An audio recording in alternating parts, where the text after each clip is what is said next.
Sa video na ito ay aming tatalakayin ang tekstong deskriptibo. Ano nga ba ang tekstong deskriptibo?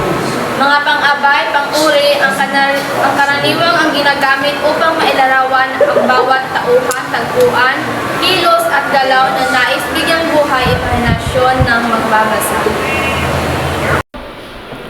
Ang ngiti ay isa sa mga magandang tanawin na makikita natin sa mukha ng isang tao.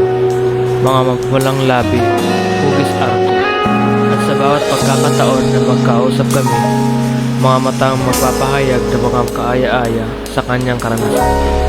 Nagtila ng uutos sa akin ng mga labi na gantihan ko na matatamis na ngiti. Magandang dilag, napakasimpleng dalaga na kahit walang korente sa kanyang mukha ay makikita mo sa isang mapagandang diwata. Sa bawat araw at oras na lumipas, hindi ko makakalimutan ang tamis ng kanyang ngiti na para bang nakakita ako ng anghel sa kanyang ganda. Ang buhok na humahalimuyak, mga kamay na kasing lambot ng ulan. Ngunit sa huli palagi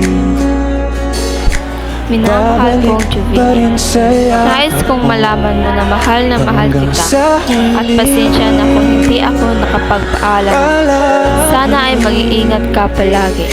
Paalam, nagmamahal, Vanessa. Ulit-ulitin man, nais kong malaman mo, iyo ako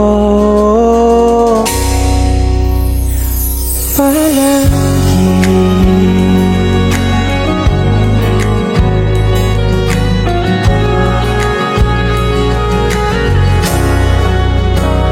Kung balikan man ang hirap, luha at lahat, ikaw ang paborito kong desisyon. Kaya kung saan ka man ngayon aking sinisinta, sana'y nag-iingat ka. Sana napakinggan mo ang aking nais sabihin. At sana masaya ka na kahit ang sakit sa pakiramdam na wala ka na. Kahit hindi na kita makakasama.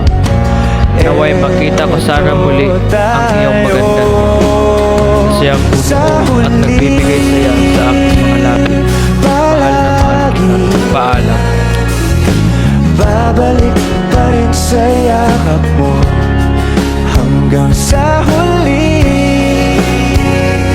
Palagi pipiliin kong maging sa'yo. Ulit-ulitin man, nais kong malaman mong iyo ako.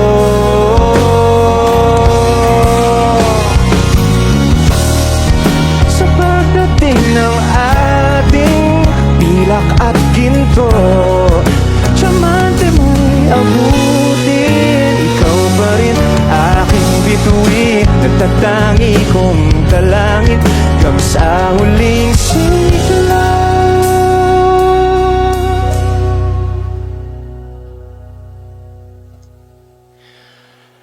Sa huli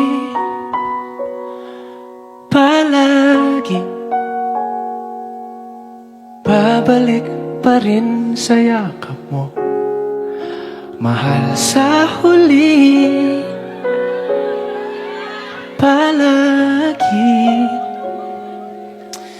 pipiliin kong maging sa'yo. Ulit-ulitin man, nais kong malaman mong iyo ako palagi.